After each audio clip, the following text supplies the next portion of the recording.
Hi friends, समित life maker YouTube channel पे आप लोगों का स्वागत है। देखिए दोस्तों, आज के सेशन में हम लोग करने वाले दोस्तों समान अध्ययन का पूर्वावलोकन क्वेश्चन फ्रेंड्स। और ये है दोस्तों भारतीय राज्य व्यवस्था एवं शासन का दोस्तों भारतीय राज्य व्यवस्था एवं शासन का दोस्तों प्रीवियस ईयर का क्वेश्चन है दोस्तों, ये घटना चक्र पब्लिकेशन का। देखिए दोस्तों, अभी तक में जितने सारे एग्जाम हुए हैं फ्रेंड्स, सारे एग्जाम का मतलब सॉरी दोस्तों, जो मतलब अभी तक में पॉलिटी का जितना भी क्वेश्चन पूछा गया फ्रेंड्स, जितने भी सारे एग्जाम में सारा क्वेश्चन दोस्तों इस बुक में सम्मिलित किया गया दोस्तों। तो जो कि हम दोस्तों क्रमवार तरीका से इसको हम लोग सेशन को कंप्लीट करते हुए आ रहे हैं फ्रेंड्स, जिसमें कि देखिए अभी तक हम लोग इसका दोस्तों 22 चैप्टर पूरा कंप्लीट कर चुके हैं दोस्तों। और अभी जो हम लोग कर रहे हैं दोस्तों, ये 23 नंबर चैप्टर हम लोग का चल रहा है, जिसमें कि दोस्तों हम 50 क्वेश्चन इसका भी दोस्तों हम लोग कंप्लीट कर चुके हैं दोस्तों। जो अभी तक मैंने पिछले वाले वीडियो को नहीं देखे दोस्तों, इसी चैनल पे प्लेलिस्ट बना हुआ है घटना चक्र करके दोस्तों, भारत की राज्य व्यवस्था पॉलिटी दोस्तों, वहाँ जाकर आप लोग सारा वीडियो टोटल देख सकते हैं दोस्तों। और जो आपका आगामी परीक्षा आने वाली है दोस्तों, शिक्षक भर्ती 4.0 5.0 का दोस्तों, उसके लिए दोस्तों बहुत ही महत्वपूर्ण सेशन रहने वाला है। तो हम अपने सेशन को स्टार्ट करते हैं दोस्तों। आज जो हम लोग का देखिए दोस्तों, हमारा चल रही है कार्य संचालन एवं विधायी प्रक्रिया। तो इसका दोस्तों आज हम लोग क्वेश्चन करेंगे 51 नंबर से क्वेश्चन स्टार्ट होगा फ्रेंड्स हम लोग का। देखिए 50 क्वेश्चन हम लोग खत्म कर चुके हैं दोस्तों। 50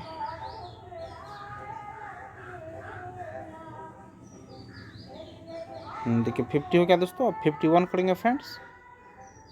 देखिए फ्रेंड्स 51 में है, भारतीय संसद के दोनों सदनों की प्रथम संयुक्त बैठक हुई थी दोस्तों। कब हुई थी फ्रेंड्स? देखिए दोस्तों, ये हुई थी दहेज उन्मूलन विधेयक के संबंध में हुई थी दोस्तों। दहेज उन्मूलन विधेयक के संबंध में हुई थी दोस्तों। नेक्स्ट क्वेश्चन फ्रेंड्स, देखिए लोकसभा और राज्यसभा के बीच गतिरोध की किन स्थितियों में संसद की संयुक्त बैठक बुलाई जाती है फ्रेंड्स? देखिए दोस्तों, इसका ऑप्शन नंबर फर्स्ट से होगा, केवल एक साधारण विधि निर्माण को पारित करने की स्थिति में दोस्तों संसद की संयुक्त बैठक बुलाई जाती है फ्रेंड्स। तो ऑप्शन नंबर फर्स्ट सही होगा। नेक्स्ट क्वेश्चन देखिए फ्रेंड्स, निम्नलिखित में से किस पर गतिरोध दूर करने हैं तो लोकसभा और राज्यसभा की संयुक्त बैठक हो सकती है फ्रेंड्स? तो ये है दोस्तों समान विधेयक पे दोस्तों, समान विधेयक पे।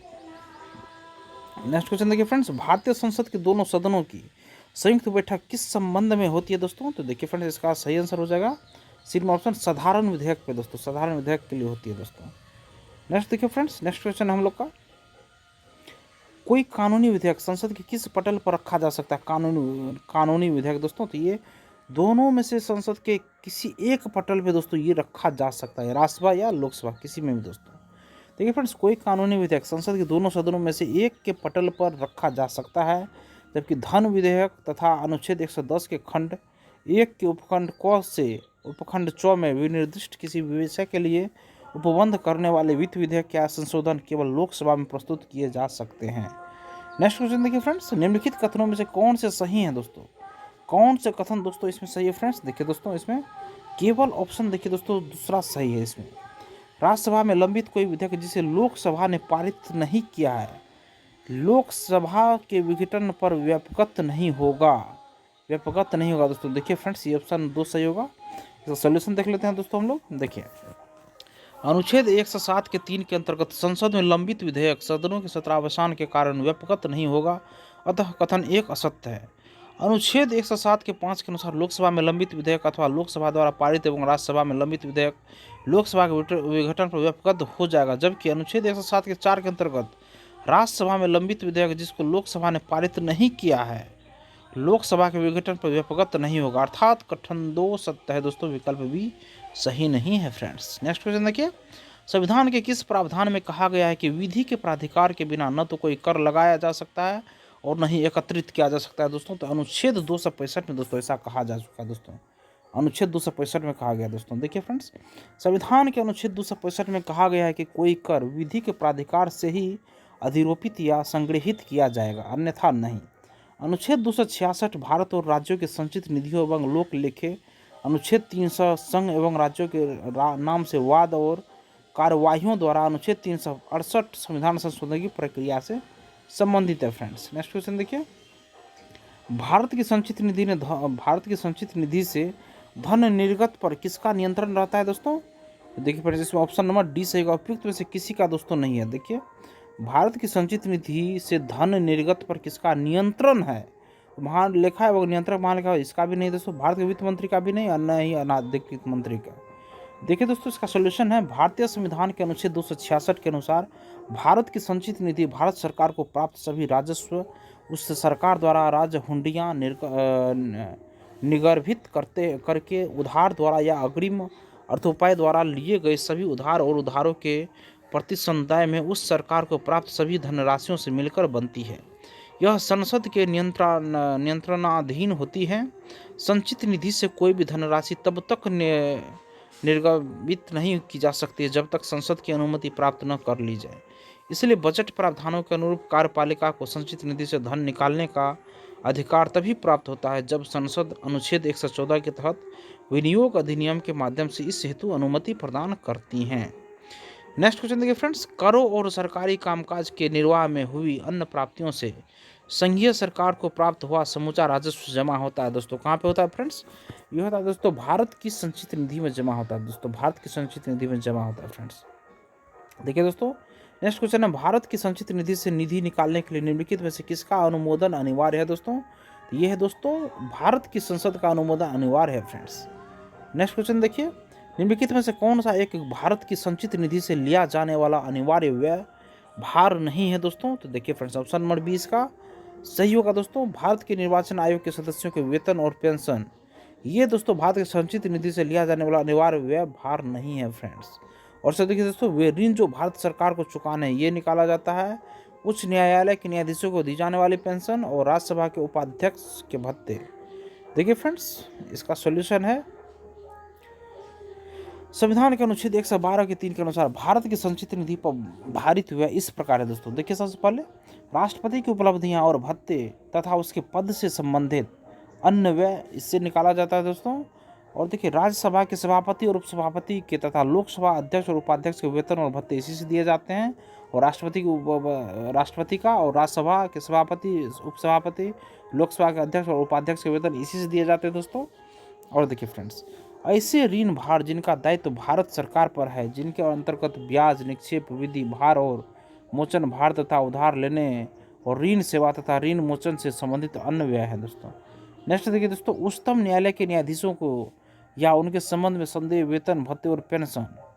और फेडरल न्यायालय दोस्तों देखिए, फेडरल न्यायालय के न्यायाधीशों को या उसके संबंध में संदेह पेंशन, उच्च न्यायालय के न्यायाधीशों को या उनके संबंध में दी जाने वाली पेंशन जो भारत के राज्य क्षेत्र के अंतर्गत किसी क्षेत्र के संबंध में अधिकारिता का प्रयोग करता है या जो भारत डोमिनियन के राज्यपाल वाले दोस्तों देखिए आगे, प्रांत के अंतर्गत किसी क्षेत्र के संबंध में इस संविधान के प्रारंभ से पहले किसी भी समय अधिकारिता का प्रयोग करता था। भारत के नियंत्रक महालेखा परीक्षक को या उनके संबंध में संदेह वेतन, भत्ते और पेंशन। नेक्स्ट देखिए फ्रेंड्स, किसी न्यायालय या मध्यस्थम अधिकरण के निर्णय, डिक्री या पंचाट की तुष्टि हेतु अपेक्षित राशियां, कोई अन्य व्यय जो इस संविधान द्वारा संसद की विधि द्वारा इस प्रकार भारित घोषित किया जाता है यथा अनुच्छेद 322 के तहत संघ लोक सेवा आयोग के अध्यक्ष एवं सदस्यों को संदेह वेतन, भत्ते और पेंशन। भारत के उपराष्ट्रपति राज्यसभा के सभापति के रूप में वेतन व भत्ते प्राप्त करते हैं। दोस्तों देखिए, भारत के राष्ट्रपति दोस्तों राज्यसभा के सभापति के रूप में ही वेतन व भत्ते प्राप्त करते हैं। दोस्तों उपराष्ट्रपति के रूप में नहीं। दोस्तों देखिए फ्रेंड्स, निम्नलिखित में से कौन सा एक व्यय भारत की संचित निधि पर भारित नहीं है? दोस्तों तो यह है दोस्तों भारत के उपराष्ट्रपति के वेतन व तथा भत्ते। भारत में कौन सा व्यय भारत की संचित निधि पर भारित नहीं है? तो भारत के उपराष्ट्रपति का वेतन तथा भत्ते। देखिए फ्रेंड्स, नेक्स्ट क्वेश्चन, निम्नलिखित में से कौन सा व्यय भारत की संचित निधि पर भारित नहीं है? दोस्तों कौन सा व्यय? ऑप्शन सी सही है दोस्तों, भारत के प्रधानमंत्री के वेतन और भत्ते फ्रेंड्स। नेक्स्ट क्वेश्चन देखिए फ्रेंड्स, निम्नलिखित में से भारतीय संविधान का कौन सा अनुच्छेद आकस्मिक निधि से संबंधित? दोस्तों यह है दोस्तों अनुच्छेद 267। देखिए फ्रेंड्स, भारतीय संविधान का अनुच्छेद 267 के एक आकस्मिकता निधि की स्थापना का प्रावधान करता है। यह राष्ट्रपति के नियंत्रणाधीन होती है। इसका गठन किसी आवश्यक आकस्मिक प्रकृति के व्ययों हेतु किया गया है। जैसे आकस्मिक व्यय का अनुच्छेद 115 या अनुच्छेद 116 के अधीन अनुदानों के रूप में संसदीय विधि द्वारा प्राधिकृत किए जाने के लंबित रहने तक इस निधि में से ऐसे व्यय की पूर्ति के लिए अग्रिम धन देने हेतु यह निधि राष्ट्रपति के व्यवनाधीन होती हैं। दोस्तों नेक्स्ट क्वेश्चन देखिए फ्रेंड्स, संघ की सरकार यूनियन गवर्नमेंट के संदर्भ में निम्नलिखित कथनों पर विचार कीजिए। तो कौन सा कथन दोस्तों इसमें से सही है दोस्तों? तो देखिए फ्रेंड्स, ऑप्शन नंबर दोस्तों इसका सी सही है, केवल दो दोस्तों, केवल दो। देखिए फ्रेंड्स, दो में क्या बोल रहा है? भारत की संसद के प्राधिकरण ऑथोराइजेशन के बिना कोई धन भारत की संसदीय निधि से निकाला नहीं जा सकता है फ्रेंड्स। बजट तैयार करने की प्रमुख जिम्मेदारी वित्त मंत्रालय का आर्थिक कार्य विभाग की होती है, न कि राजस्व विभाग की दोस्तों। वित्त मंत्रालय का राजस्व विभाग विगत वर्षों में राजस्व संबंधी आंकड़ों के संदर्भ में आने वाले वर्ष के लिए राजस्व का अनुमान तैयार करता है दोस्तों। भारतीय संविधान के अनुच्छेद 266 के 1 में संचित निधि का प्रावधान है। संसद की अनुमति के बिना संचित निधि से कोई धन नहीं निकाला जा सकता है दोस्तों। अनुच्छेद 266 के 2 में लोक लेखा का प्रावधान किया गया है। इसमें संचित निधि में जमा के अतिरिक्त अन्य लोक धनराशियाँ जमा की जाती हैं। इसमें लोक भविष्य निधि, न्यायिक जमा आदि धन शामिल किए जाते हैं। लोक लेखा में धनराशि निकालने के लिए संसद की अनुमति आवश्यक नहीं है। इस निधि का नियंत्रण कार्यपालिकाओं के पास होता है दोस्तों को। देखिए फ्रेंड्स, न्यायिक लोक लेखा से धन राशि निकालने के लिए संसद की अनुमति आवश्यकता नहीं है फ्रेंड्स।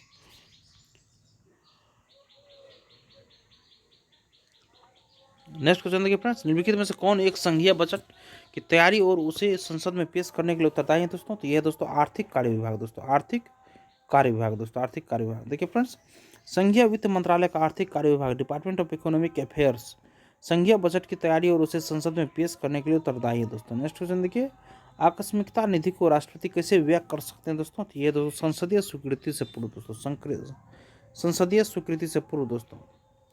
आकस्मिकता निधि को राष्ट्रपति कैसे व्यय कर सकते हैं दोस्तों? ये दोस्तों संसदीय स्वीकृति से पूर्व ये व्यय कर सकते हैं फ्रेंड्स। नेक्स्ट क्वेश्चन देखिए, संविधान के किस अनुच्छेद के अंतर्गत धन विधेयक को परिभाषित किया गया दोस्तों? तो अनुच्छेद 110 के अंतर्गत दोस्तों इसे परिभाषित किया गया, अनुच्छेद 110 के अंतर्गत दोस्तों। देखिए फ्रेंड्स, अनुच्छेद 109 में धन विधेयक के संबंध में विशेष प्रक्रिया, और 110 में है दोस्तों धन विधेयक की परिभाषा है, और अनुच्छेद 111 में विधेयकों पर अनुमति है दोस्तों। नेक्स्ट क्वेश्चन देखिए, धन विधेयक भारत के संविधान के किस अनुच्छेद में परिभाषित किया गया दोस्तों? तो ये दोस्तों अनुच्छेद 110 में परिभाषित किया गया दोस्तों धन विधेयक। नेक्स्ट देखिए, एक विधेयक को वित्त विधेयक माना जाता है अनुच्छेद 110 के अनुसार यदि इसमें संबंधित प्रावधान शामिल हैं। कौन सा प्रावधान दोस्तों? ये दोस्तों ऑप्शन उपरोक्त सभी दोस्तों, ऑप्शन नंबर डी इसका सही होगा, उपरोक्त सभी। देखिए, भारत सरकार के उधार लेने का नियमन सही है, भारत के असमेकित निधि की निगरानी, और देखिए फ्रेंड्स विधि किसी राज्य के खातों लेखों की लेखा परीक्षा, उपरोक्त सभी दोस्तों ये ऑप्शन सही होगा। देखिए फ्रेंड्स, इसका सोल्यूशन है कि अनुच्छेद 110 के अनुसार उस विधेयक को धन विधेयक माना जाएगा जिसमें निम्न में से कोई भी अथवा सभी उपबंध सम्मिलित हों। किसी कर का अधिरोपण, उत्सादन, परिहार, परिवर्तन या विनियमन को दोस्तों भारत सरकार द्वारा धन उधार लेने या कोई प्रत्याभूति देने का विनियमन, अथवा भारत सरकार द्वारा अपने ऊपर ली गई या ली जाने वाली किन्हीं वित्तीय बाध्यताओं से संबंधित विधि का संशोधन। गौ में दोस्तों भारत की संचित निधि या आकस्मिकता निधि की अभिरक्षा, ऐसी किसी निधि में धन जमा करना या उसमें से धन निकालना। भारत की संचित निधि में से धन का विनियोग, किसी व्यय को भारत की संचित निधि पर भारित व्यय घोषित करना या ऐसी किसी रकम को बढ़ाना, या भारत की संचित निधि या भारत की लोक लेखा से धन प्राप्त करना, अथवा ऐसे धन की अभिरक्षा या उसका निर्गमन, अथवा संघ या राज्य के लेखकों की संपरीक्षा दोस्तों। ठीक है फ्रेंड्स, वो उपखंड क से उपखंड 100 में निर्दिष्ट किसी विषय पर आनुषंगिक कोई विषय। नोट में देखिए दोस्तों, प्रश्न के किन्हीं हिंदी अनुवाद में वित्त विधेयक दिया गया है, जबकि अंग्रेजी वर्जन में मनी बिल दिया गया है, जिसका अर्थ धन विधेयक होता है। अंग्रेजी वर्जन के आधार पर ही इस प्रश्न की व्याख्या की गई दोस्तों। नेक्स्ट क्वेश्चन देखिए दोस्तों, भारतीय फ्रेंड्स संविधान, देखिए फ्रेंड्स नेक्स्ट क्वेश्चन है भारतीय संविधान के अनुच्छेद 110 के अनुसार, भारतीय संविधान अनुच्छेद 110 के अनुसार दोस्तों धन विधेयक की परिभाषा में क्या सम्मिलित है दोस्तों? तो देखिए दोस्तों, इसका ऑप्शन दोस्तों सी सही हो जाएगा दोस्तों। देखिए, भारत की संचित निधि के धन को विनियोग करना दोस्तों, भारत की संचित निधि को धन के विनियोग करना फ्रेंड्स। देखिए दोस्तों, संविधान के अनुच्छेद 110 के अनुसार उपबंध, देखिए दोस्तों 110 के उपबंधों के तहत टैक्स लगाना समाप्त करना व उनके विनियमन में प्रत्यावर्तन, धन की उधारी का विनियमन करना व उसके विनियम में प्रत्यावर्तन, धन की उधारी का विनियमन करना, भारतीय संचित निधि के धन को विनियोग करना तथा किसी व्यय को भारत की संचित निधि पर भारित व्यय घोषित करना, इन सभी को धन विधेयक की परिभाषा में शामिल किया गया था। इस प्रश्न का सही उत्तर दोस्तों ये होगा दोस्तों। ठीक है दोस्तों, निम्न में से कौन सा विषय धन विधेयक के उपबंध में सम्मिलित नहीं किया गया दोस्तों? कौन सा विषय दोस्तों धन के उपबंध में सम्मिलित नहीं किया गया दोस्तों? ठीक है फ्रेंड्स, इसका ऑप्शन नंबर डी सम्मिलित नहीं किया गया फ्रेंड्स। जुर्माना या अर्थदंड से संबंधित उपबंध, देखिए दोस्तों और सब क्या गया फ्रेंड्स, सिर्फ दोस्तों ये डी नहीं किया गया फ्रेंड्स। देखिए संचित निधि तथा आकस्मिक निधि के अभिरक्षा से संबंधित उपबंध ये किया गया दोस्तों। और देखिए दोस्तों टैक्स लगाना तो क्या बोलते हैं, और दोस्तों कर से संबंधित उपबंध किया गया दोस्तों। उधार ऋण लेने से संबंधित उपबंध किया गया फ्रेंड्स दोस्तों, मगर जुर्माने व अर्थदंड से संबंधित उपबंध नहीं किया गया फ्रेंड्स। ठीक है फ्रेंड्स, संविधान के अनुच्छेद 110 में धन विधेयक की परिभाषा के तहत कर के संबंधित उपबंध, उधार लेने से संबंधित उपबंध तथा संचित निधि एवं आकस्मिकता निधि की अभिरक्षा से संबंधित उपबंध तो शामिल हैं, परंतु जुर्माने या अर्थदंड से संबंधित उपबंध इसमें सम्मिलित नहीं है।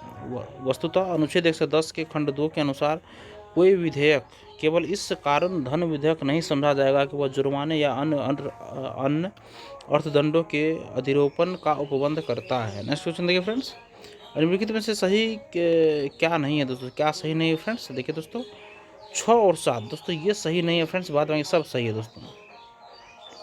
देखिए फ्रेंड्स 5 और 6 सही नहीं दोस्तों। 1 2 3 4 देखिए फ्रेंड्स, प्रत्येक धन विधेयक एक वित्त विधेयक होता है, बिल्कुल सही दोस्तों, सही है। प्रत्येक धन विधेयक एक वित्त विधेयक होता है। सेकंड, प्रत्येक वित्त विधेयक एक धन विधेयक नहीं होता है दोस्तों। प्रत्येक वित्त विधेयक दोस्तों, वित्त विधेयक धन विधेयक नहीं होगा, मगर धन विधेयक दोस्तों वित्त विधेयक होगा। वित्त विधेयक केवल लोकसभा में प्रस्तावित किया जा सकता है, बिल्कुल सही है। वित्त विधेयक पर राष्ट्रपति के पूर्व हस्ताक्षर होते हैं, बिल्कुल सही है दोस्तों। और दोस्तों ये देखिए राज्यसभा वित्त विधेयक को 14 दिनों तक रोक कर रख सकती है, ये दोस्तों गलत है दोस्तों। और राष्ट्रपति वित्त विधेयक को हस्ताक्षर करने से इनकार नहीं कर सकते, ये दोस्तों ये दोनों दोस्तों इसमें सही बोल रहा है ना। क्या ऑप्शन बोल रहा है दोस्तों, इसमें क्या सही नहीं है दोस्तों? तो ये 6 7 सही नहीं है, 5 6। राज्यसभा वित्त विधेयक संशोधित कर सकती है, और गतिरोध की स्थिति में वित्त विधेयक पर संयुक्त अधिवेशन बुलाया जा सकता है दोस्तों। इसमें ऑप्शन दोस्तों देखिए 5 6 सिर्फ दोस्तों 5 6 सही है फ्रेंड्स, इसमें सिर्फ 5 6 दोस्तों सही है, बाद बाकी दोस्तों सारा ऑप्शन दोस्तों गलत है फ्रेंड्स। देखिए सॉल्यूशन इसका, धन विधेयक का उल्लेख भारतीय संविधान के अनुच्छेद 110 के 1 में किया गया है। प्रत्येक धन विधेयक वित्त विधेयक होता है दोस्तों, किंतु प्रत्येक वित्त विधेयक धन विधेयक नहीं होता दोस्तों।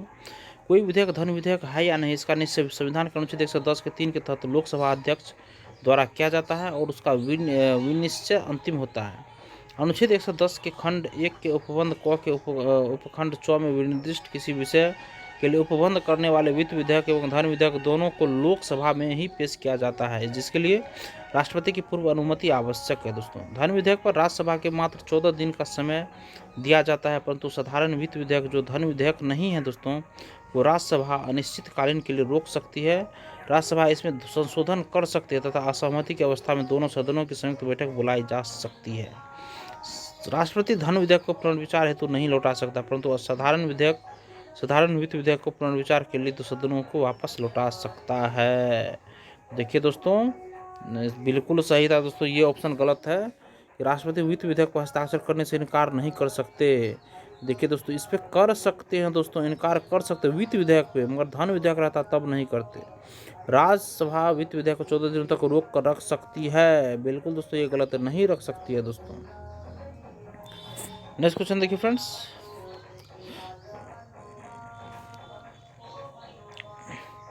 निम्नलिखित कथनों में से कौन सा एक धन विधेयक के बारे में सही नहीं है दोस्तों? धन विधेयक के बारे में सही नहीं है दोस्तों। देखिए फ्रेंड्स ऑप्शन नंबर फर्स्ट सही है, धन विधेयक संसद के दोनों में से किसी भी सदन में प्रस्तावित किया जा सकता है, ये सही नहीं दोस्तों, सिर्फ लोकसभा में प्रस्तावित किया जा सकता है दोस्तों। और देखिए लोकसभा अध्यक्ष यह निर्णय के लिए अंतिम अधिकारी है कि कोई बिल धन विधेयक है या नहीं। लोकसभा द्वारा पारित किसी धन विधेयक का राज्यसभा द्वारा 14 दिनों के अंदर लौटाया जाना और विचारार्थ भेजा जाना आवश्यक है फ्रेंड्स। और राष्ट्रपति किसी धन विधेयक को लोकसभा में पुनर्विचार के लिए नहीं लौटा सकता, बिल्कुल सही दोस्तों। नेक्स्ट देखिए, यह धन विधेयक है, इसका निर्णय कौन करता है दोस्तों? तो यह दोस्तों लोकसभा का अध्यक्ष करता है फ्रेंड्स। कोई विधेयक धन विधेयक है या नहीं, इसका विनिश्चय संविधान के अनुच्छेद 110 के 3 के अनुसार लोकसभा अध्यक्ष द्वारा किया जाता है, और उसका विनिश्चय अंतिम होता है। अनुच्छेद 110 के 4 के अनुसार धन विधेयक राज्यसभा को पारित किया जाता है, और जब उसे अनुमति के लिए राष्ट्रपति के समक्ष प्रस्तुत किया जाता है तब उसे लोकसभा का अध्यक्ष धन विधेयक के रूप में हस्ताक्षर सहित पृष्ठांकन कर प्रमाणित करता है। नेक्स्ट क्वेश्चन देखिए दोस्तों, धन विधेयक को कौन प्रमाणित करता है फ्रेंड्स? ये है स्पीकर, लोकसभा अध्यक्ष। नेक्स्ट देखिए दोस्तों, कोई विधेयक धन विधेयक है या नहीं, इसका निर्णय कौन करता है फ्रेंड्स? ये दोस्तों लोकसभा अध्यक्ष करता है दोस्तों। नेक्स्ट क्वेश्चन देखिए फ्रेंड्स, वित्त विधेयक को प्रस्तुत करने के विषय में निम्नलिखित में से कौन सा कथन सही है दोस्तों? ऑप्शन इसका डी सही है दोस्तों, यह लोकसभा में प्रस्तुत किया जाता है, बिल्कुल सही दोस्तों। देखिए फ्रेंड्स, आयोग के प्रश्न पत्र में हिंदी संस्करण में वित्त विधेयक लिखा गया है, जबकि अंग्रेजी संस्करण में मनी बिल लिखा गया है। अतः इस प्रश्न पर आयोग का आशय धन विधेयक से है, न कि वित्त विधेयक से। संविधान के संशोधन, संविधान के अनुच्छेद 109 में धन विधेयकों के संबंध में विशेष प्रक्रिया को अपनाया गया है। अनुच्छेद 109 के 1 में कहा गया है कि धन विधेयक राज्यसभा में पुनः स्थापित नहीं किया जाएगा। अतः धन विधेयक मनी बिल केवल लोकसभा में प्रस्तुत किया जाता है। अनुच्छेद 110 के खंड 1 के उपखंड क से उपबंध घ में विनिर्दिष्ट किसी विषय के लिए उपबंध करने वाला वित्त विधेयक भी लोकसभा में ही पेश किया जाता है। नेक्स्ट क्वेश्चन देखिए फ्रेंड्स, भारत सरकार द्वारा धन विधेयक सेवन में किया जाता है दोस्तों? भारत सरकार द्वारा धन विधेयक सदन में पेश किया जाता है। किस सदन में पेश किया जाता है दोस्तों? तो ये लोकसभा में पेश किया जाता है फ्रेंड्स।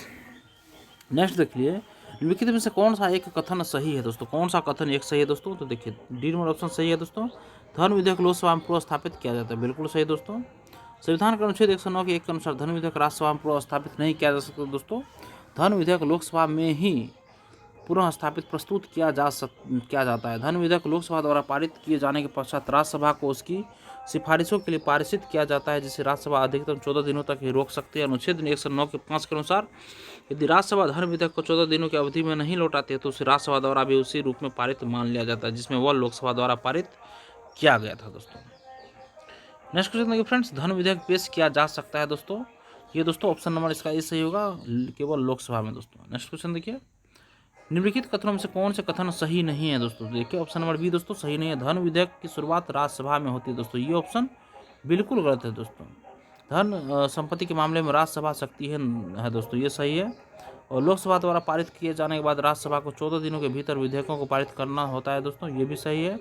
राज्यसभा किसी धन विधेयक को पारित कर सकती है अथवा कतिपय सिफारिशों के साथ उसे लोकसभा को लौटा सकती है, ये भी दोस्तों सही होगा। सिर्फ देखिए दोस्तों इसका ऑप्शन नंबर बी गलत होगा।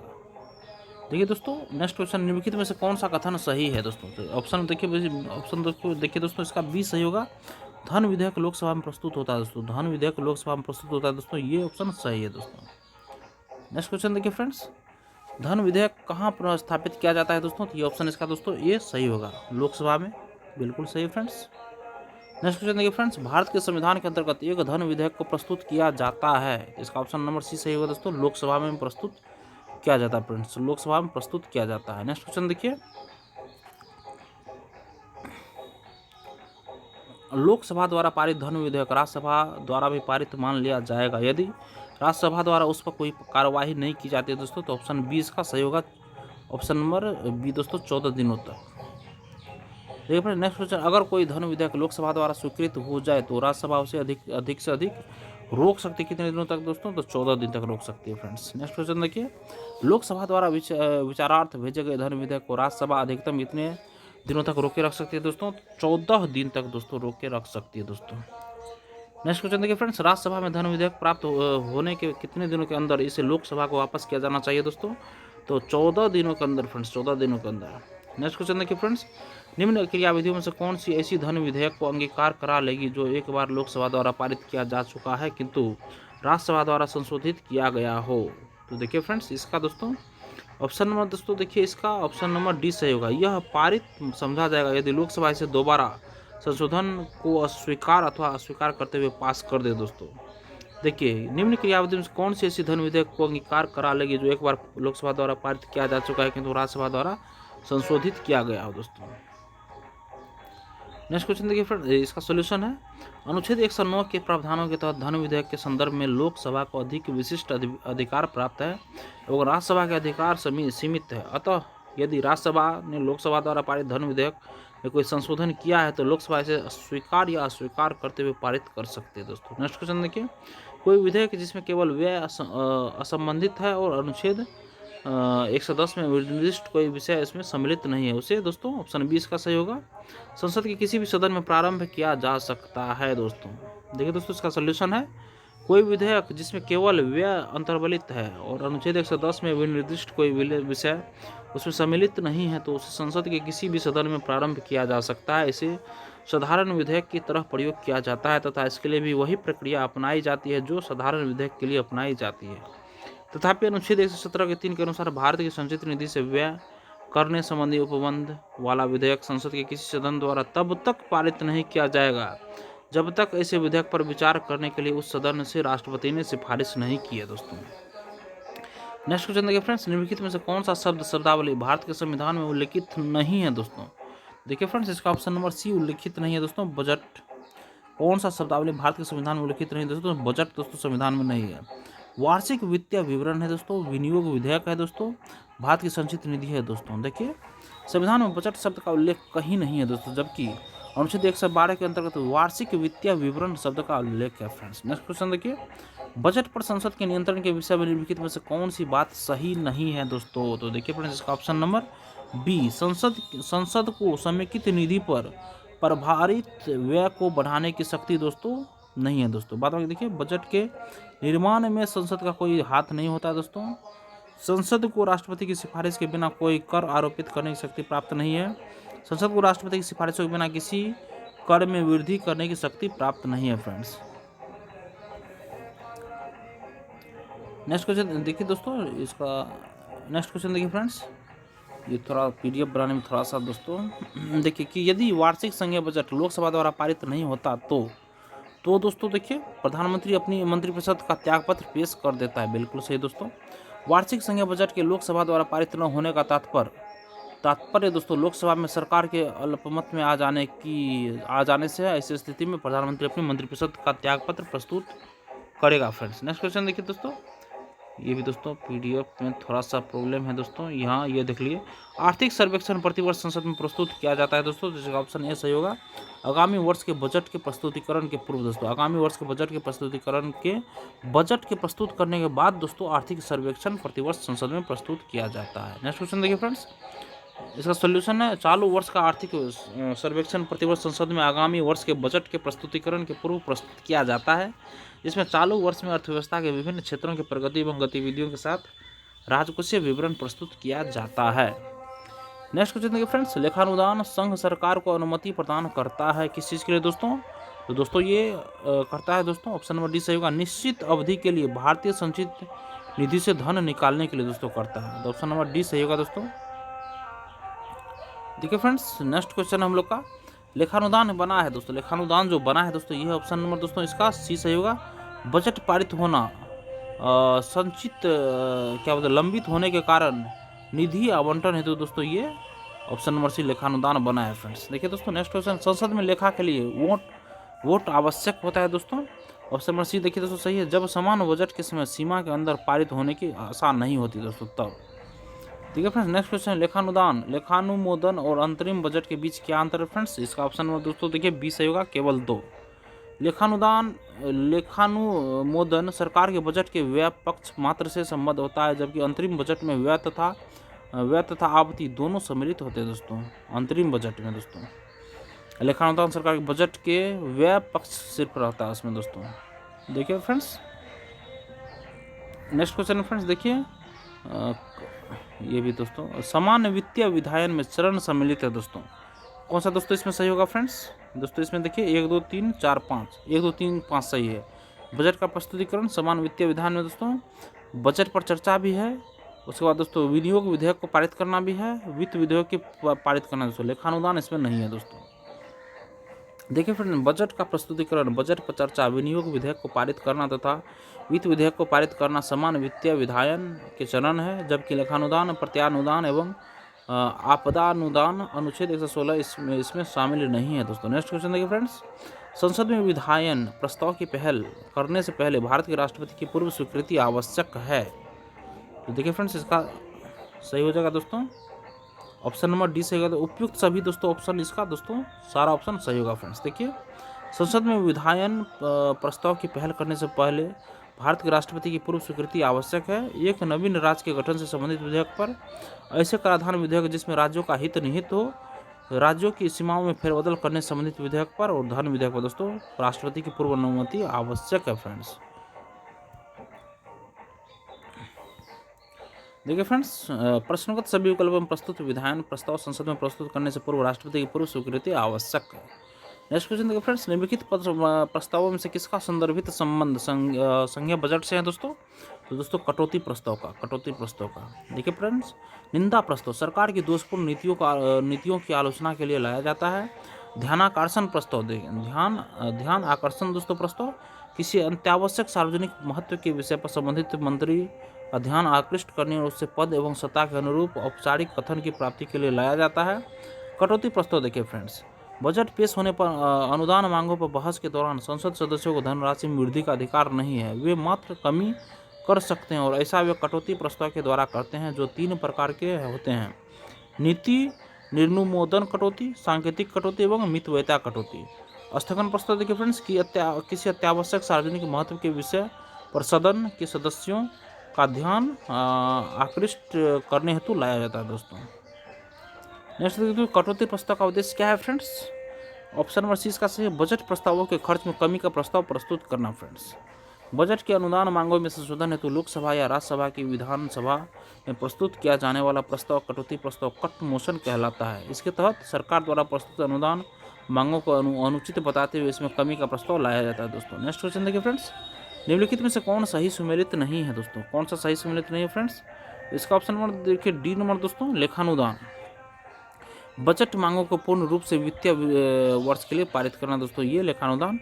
बजटीय मांगों को पूर्ण रूप से वित्तीय वर्ष के लिए पारित करना है, ये दोस्तों सम्मिलित नहीं है दोस्तों। और देखिए फ्रेंड्स, नीति निर्नुमोदन, बजट की मांग को घटाकर 1 रुपया कर दिया जाए। मितव्ययिता प्रस्ताव दोस्तों, बजट की मांग से एक निर्दिष्ट राशि घटा दी जाए। सांकेतिक प्रस्ताव दोस्तों, बजट की मांग में से 100 रुपये कम कर दिए जाए दोस्तों। नेक्स्ट क्वेश्चन देखिए दोस्तों, इसका सोल्यूशन, बजट प्रस्तुतिकरण एवं बजट मांगों के सदन से पारित होने के मध्य के समय में प्रशासनिक व्यय को पूरा करने हेतु लेखानुदान की मांग की जाती है। अन्य शब्दों में यह बजट पारित होने से पहले के प्रशासनिक व्यय हेतु आवश्यकता की पूर्ति हेतु एक अग्रिम मांग है दोस्तों। प्रश्नगत शेष विकल्प सुमेलित है। नेक्स्ट क्वेश्चन देखिए फ्रेंड्स, ध्यानाकर्षण सूचना के प्रावधान ने निम्नलिखित में से किसके क्षेत्र को सीमित किया है दोस्तों? तो ऑप्शन सी इसका सही होगा, स्थगन प्रस्ताव दोस्तों, स्थगन प्रस्ताव। देखिए दोस्तों, इसका सोल्यूशन है, ध्यानाकर्षण की संकल्पना भारत की देन है। यह आधुनिक संसदीय प्रक्रिया का एक नवीन संकल्पना है और इसमें प्रश्न तथा अनुपूरक प्रश्न पूछे जाते हैं। इसमें सदस्यों को अविलंबनीय लोक महत्व के विषय में सरकार की विफलता अथवा उसके द्वारा की गई अपर्याप्त कार्यवाही को सामने लाने का अवसर मिलता है। यह स्थगन प्रस्ताव के सदृश है, परंतु इसमें निंदा का पक्ष नहीं होता है दोस्तों। नेक्स्ट क्वेश्चन देखिए, भारत की संसद किनके द्वारा मंत्रिपरिषद के कृत्यों के ऊपर नियंत्रण रखती है दोस्तों? ऑप्शन डी सही होगा दोस्तों, 1, 2, 3। देखिए, स्थगन प्रस्ताव, प्रश्नकाल और अनुपूरक प्रश्न, स्थगन प्रस्ताव, प्रश्नकाल और अनुपूरक प्रश्न, ये दोस्तों तीनों ऑप्शन सही होगा फ्रेंड्स। देखिए दोस्तों, भारत की संसद स्थगन प्रस्ताव, प्रश्नकाल तथा अनुपूरक प्रश्न के द्वारा मंत्रिपरिषद के कृत्यों पर नियंत्रण रखती है, जिसे इस प्रकार समझा जा सकता है। स्थगन प्रस्ताव देखिए फ्रेंड्स, स्थगन प्रस्ताव का उद्देश्य यह होता है कि वर्तमान अर्थात तत्कालिक संसदीय प्रक्रिया को रोककर अविलंबनीय लोक महत्व के मुद्दे पर चर्चा की जाए। प्रश्नकाल देखिए दोस्तों, लोकसभा की बैठक का पहला घंटा और राज्यसभा में दूसरा घंटा प्रश्नकाल कहलाता है। दोनों सदनों में प्रश्नकाल के दौरान 1 घंटे तक प्रश्न किए जाते हैं और उनके उत्तर दिए जाते हैं। अनुपूरक प्रश्न देखिए फ्रेंड्स, संसद के प्रत्येक सदन में प्रश्न सामान्यतया मंत्रियों से पूछे जाते हैं और वे प्रश्न 3 श्रेणियों के होते हैं: तारांकित, अतारांकित एवं अल्प सूचना प्रश्न। तारांकित प्रश्नों का उत्तर सदन में मौखिक रूप से दिया जाता है तथा उत्तर के संतोषजनक न होने पर मुख्य प्रश्न से संबंधित अनुपूरक प्रश्न पूछे जा सकते हैं दोस्तों। नेक्स्ट क्वेश्चन देखिए फ्रेंड्स, तारांकित प्रश्न के विषय में सही क्या है दोस्तों? क्या सही है दोस्तों इसका? देखिए फ्रेंड्स, ऑप्शन बी सही है दोस्तों, इसका 1 और 3 सही है दोस्तों। उत्तर मौखिक दिए जाते हैं दोस्तों, तारांकित प्रश्न में दोस्तों उत्तर मौखिक दिए जाते हैं। और देखिए दोस्तों, पूरक प्रश्न पूछे जा सकते हैं दोस्तों, 1 और 3 सही है दोस्तों। उत्तर लिखित दिए जाते हैं, ये गलत है दोस्तों। पूरक प्रश्न नहीं पूछे जा सकते दोस्तों, ये भी गलत है। उत्तर पर बहस की जा सकती है, ये भी गलत है। उत्तर पर स्पीकर का नियंत्रण होता है, ये भी गलत है दोस्तों। सिर्फ 1 और 3 दोस्तों सही, ऑप्शन नंबर बी सही है दोस्तों। देखिए फ्रेंड्स, नेक्स्ट क्वेश्चन है, भारतीय संसद में स्थगन प्रस्ताव लाने का क्या उद्देश्य है दोस्तों? इसका ऑप्शन नंबर ए सही है दोस्तों। सार्वजनिक महत्व के निश्चित अत्यावश्यक मुद्दे पर बहस करने हेतु स्थगन प्रस्ताव लाया जाता है। नेक्स्ट क्वेश्चन है, कथन ए और कारण। कथन अराजक सरकार लोकसभा के नियम 184 के अंतर्गत वाद विवाद डिस्कशन पसंद नहीं करती है। कारण दोस्तों, इस नियम में वाद विवाद के साथ साथ मतदान का भी प्रावधान है दोस्तों। तो कौन सा ऑप्शन सही होगा दोस्तों? दोनों ऑप्शन सही है दोस्तों, और सही व्याख्या भी दोस्तों इसका कर रहा है। देखिए फ्रेंड्स, कथन कारण दोनों सही और आर ए की सही व्याख्या है। नियम 184 के तहत जनहित के किसी मुद्दे पर लाए गए प्रस्ताव पर लोकसभा में बहस के बाद मतदान होता है, और यदि सरकार के पक्ष में कम मत पड़े तो सरकार के गिरने का खतरा रहता है दोस्तों। नेक्स्ट क्वेश्चन देखिए फ्रेंड्स, लोकसभा की प्रक्रिया और कार्य संचालन नियम के अंतर्गत नियम 377 के अधीन लोकसभा के सदस्यों द्वारा एक दिन में अधिकतम कितने मामले उठाए जा सकते हैं दोस्तों? तो देखिए फ्रेंड्स, इसमें कहा नहीं जा सकता है कि दोस्तों कितने मामले उठाए जा सकते हैं। देखिए फ्रेंड्स, इसका सोल्यूशन, वर्ष 2005 में नियम 377 के अंतर्गत सभा में सदस्यों द्वारा उठाए गए जाने वाले मामलों की संख्या को प्रतिदिन 15 से बढ़ाकर 20 कर दिया गया तथा पुनः 2015 में से बढ़ाकर 30 कर दिया गया दोस्तों। 30 कर दिया गया दोस्तों। देखिए दोस्तों, 30 किया गया दोस्तों। 30 सिर्फ उठा सकता है फ्रेंड्स, जो कि ऑप्शन में नहीं है फ्रेंड्स। देखिए, ताकि अधिक सदस्य अपने मुद्दे उठा सके। नेक्स्ट क्वेश्चन देखिए फ्रेंड्स, संसदीय प्रक्रिया में गिलोटिन का अर्थ क्या है दोस्तों? गिलोटिन का अर्थ क्या है फ्रेंड्स? ये दोस्तों ऑप्शन नंबर ए से दोस्तों, विधेयक पर बहस को बंद कर देना। विधेयक को बहस को बंद कर देना दोस्तों, यही संसदीय प्रक्रिया में गिलोटिन का अर्थ है दोस्तों। नेक्स्ट देखिए फ्रेंड्स, गिलोटिन समापन का एक अन्य रूप है। इसका अर्थ है जारी कार्य से संबंधित लंबित प्रस्ताव या प्रस्तावों पर चर्चा है तो आवंटित समय समाप्त हो जाने पर सभापति, राज्यसभा या अध्यक्ष लोकसभा द्वारा मत लिया जाना। समापन के विपरीत प्रयोग किए जाने वाले गिलोटिन से पूर्व कोई प्रस्ताव उपस्थित नहीं किया जाता। सभापति या अध्यक्ष बिना किसी और चर्चा के प्रस्ताव पर तत्काल मत ले लेता है दोस्तों। नेक्स्ट क्वेश्चन देखिए फ्रेंड्स, 115 में भारतीय राजनीति के संदर्भ में निम्नलिखित में से कौन से कथन सही हैं दोस्तों? देखिए फ्रेंड्स, इसका सिर्फ ऑप्शन नंबर बी सही है दोस्तों। राष्ट्रपति संसद के किसी एक सदन के सत्राधीन न होने पर ही अध्यादेश जारी कर सकते हैं दोस्तों। देखिए, राष्ट्रपति संसद के किसी एक सदन के सत्राधीन न होने पर ही अध्यादेश जारी कर सकते हैं दोस्तों। ये ऑप्शन दोस्तों बी सही होगा दोस्तों। देखिए फ्रेंड्स, भारतीय संविधान के अनुच्छेद 123 के अंतर्गत राष्ट्रपति अध्यादेश जारी कर सकते हैं, किंतु राष्ट्रपति ऐसा तभी कर सकते हैं जब संसद का कोई एक सदन या दोनों सदन सत्राधीन न हो। राष्ट्रीय विकास परिषद में प्रधानमंत्री, सभी केंद्रीय कैबिनेट मंत्री, सभी राज्यों के मुख्यमंत्री, सभी केंद्र शासित प्रदेशों के मुख्यमंत्री, प्रशासक, योजना नीति आयोग के सदस्य और सचिव शामिल होते हैं। अतः प्रश्नगत विकल्पों में से केवल बी कथन सही है फ्रेंड्स। नेक्स्ट क्वेश्चन देखिए फ्रेंड्स, 16 निम्नलिखित कथनों का परीक्षण करें और नीचे दिए गए कूट से सही उत्तर चुनें दोस्तों। इनमें से कौन सा कथन दोस्तों सही होगा? देखिए फ्रेंड्स, इसका ऑप्शन ए और 2 सही है दोस्तों। ऑप्शन नंबर सही है, संपत्ति का अधिकार अब मूलभूत अधिकार नहीं है दोस्तों। ये सही है दोस्तों। देखिए, राज्यसभा एक वित्तीय बिल को रोक सकती है। बिल्कुल सही दोस्तों, रोक सकती है सिर्फ 14 दिन के लिए। देखिए, भारतीय संविधान की दोस्तों वित्तीय बिल को रोक सकती है, धन विधेयक को नहीं दोस्तों। भारतीय संविधान के प्रस्तावना 44 में ये संशोधन द्वारा धर्मनिरपेक्षता लोकतांत्रिक शब्द बढ़ाया गया दोस्तों। गलत दोस्तों, ये भी गलत है फ्रेंड्स। देखिए, इसका दोस्तों सोल्यूशन, यदि कोई वित्त विधेयक धन विधेयक नहीं है तो राज्यसभा इसे साधारण विधेयक की भांति रोक सकती है, तथापि यदि कोई वित्त विधेयक धन विधेयक है तो राज्यसभा इसे मात्र 14 दिनों तक रोक सकती है। अतः राज्यसभा वित्त विधेयक को रोक सकती है। 42वें संविधान संशोधन 1976 द्वारा प्रस्तावना में प्रभुत्व संपन्न लोकतंत्रात्मक गणराज्य के स्थान पर प्रभुत्व संपन्न समाजवादी पंथनिरपेक्ष लोकतंत्रात्मक गणराज्य तथा राष्ट्र की एकता के स्थान पर राष्ट्र की एकता और अखंडता स्थापित किए गए हैं। अतः कथन 3 गलत हैं। संसद के दोनों सदनों में किसी असहमति की स्थिति में संयुक्त बैठक का प्रावधान है, तथापि ऐसे किसी विवाद को लोकसभा अध्यक्ष की व्यवस्था से सुलझाने का कोई प्रावधान नहीं है दोस्तों। 44वें संविधान संशोधन 1978 द्वारा संपत्ति के अधिकार को मौलिक अधिकार से हटाकर एक विविध अधिकार अनुच्छेद 300 को बना दिया गया है। इस प्रकार अभिष्ट उत्तर विकल्प ए होगा। नेक्स्ट क्वेश्चन देखिए फ्रेंड्स, भारतीय संसद का सचिवालय दोस्तों भारतीय संसद का सचिवालय सरकार से स्वतंत्र है दोस्तों। देखिए फ्रेंड्स, नेक्स्ट क्वेश्चन है, स्वतंत्रता से पूर्व भारतीय विधानमंडल के लिए सरकार से स्वतंत्र एवं असंबद्ध पृथक सचिवालय का विचार फरवरी 1926 में प्रभावी रूप से सामने आया। स्वतंत्रता के बाद भी इस विचार को अपना लिया गया। संविधान के अनुच्छेद 98 के तहत भारतीय संसद के प्रत्येक सदन के लिए एक पृथक सचिवालय की व्यवस्था है जो कि सरकार के स्वतंत्र होते हैं। नेक्स्ट क्वेश्चन फ्रेंड्स, भारतीय संसद की संप्रभुता प्रतिबंधित है दोस्तों। भारतीय संसद की संप्रभुता प्रतिबंधित है फ्रेंड्स। इसका ऑप्शन नंबर देखिए दोस्तों, इसका ऑप्शन नंबर 20 सही होगा दोस्तों। न्यायिक समीक्षा से दोस्तों, भारतीय संसद की संप्रभुता प्रतिबंधित है न्यायिक समीक्षा से दोस्तों।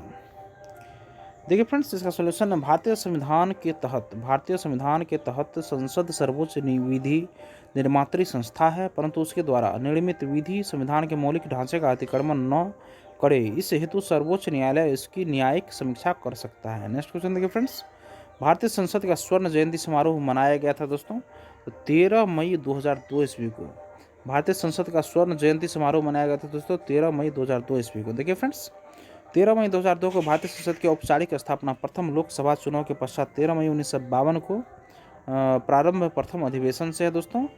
ये 50 वर्ष पूर्ण होने के उपलक्ष्य में भारतीय संसद का स्वर्ण जयंती समारोह मनाया गया था। नेक्स्ट क्वेश्चन देखिए फ्रेंड्स, वह कौन राष्ट्रवादी नेता था जो 1925 में केंद्रीय विधानसभा का अध्यक्ष स्पीकर चुना गया दोस्तों, तो विट्ठल भाई पटेल दोस्तों, विट्ठल भाई पटेल। देखिए फ्रेंड्स, केंद्रीय विधानसभा सेंट्रल लेजिस्लेटिव असेंबली का प्रथम अध्यक्ष 1925 में राष्ट्रवादी नेता विट्ठल भाई पटेल को चुना गया था। उनका कार्यकाल अगस्त 1925 से अप्रैल 1930 तक रहा था। देखिए फ्रेंड्स, इसी के साथ हमारा ये चैप्टर यहीं पे कंप्लीट होता है फ्रेंड्स। टोटल 120 क्वेश्चन किए हैं। और देखिए दोस्तों, कल के सेशन में, अब नेक्स्ट सेशन जो हम लोग को होने वाला है दोस्तों, संसदीय समितियां, जो कि दोस्तों पॉलिटी में दोस्तों सबसे महत्वपूर्ण टॉपिक है दोस्तों, संसदीय समितियां, जो कि हर एक एग्जाम में दोस्तों कुछ न कुछ किसी न किसी समिति से दोस्तों क्वेश्चन पूछा ही जाता है फ्रेंड्स। तो देखिए दोस्तों, ये सेशन आपके लिए महत्वपूर्ण रहने वाला दोस्तों। नेक्स्ट सेशन में आप लोग जरूर जुड़िएगा फ्रेंड्स। सेशन आपको अच्छा लगा दोस्तों, सेशन को लाइक जरूर कीजिए और किसी एक ग्रुप में फ्रेंड्स इसको शेयर जरूर कीजिए, और मेरे चैनल को सब्सक्राइब कीजिए दोस्तों। और लेटेस्ट इन्फॉर्मेशन पाने के लिए फ्रेंड्स बेल आइकन के बटन को जरूर क्लिक कीजिए। धन्यवाद दोस्तों, आपका दिन शुभ हो।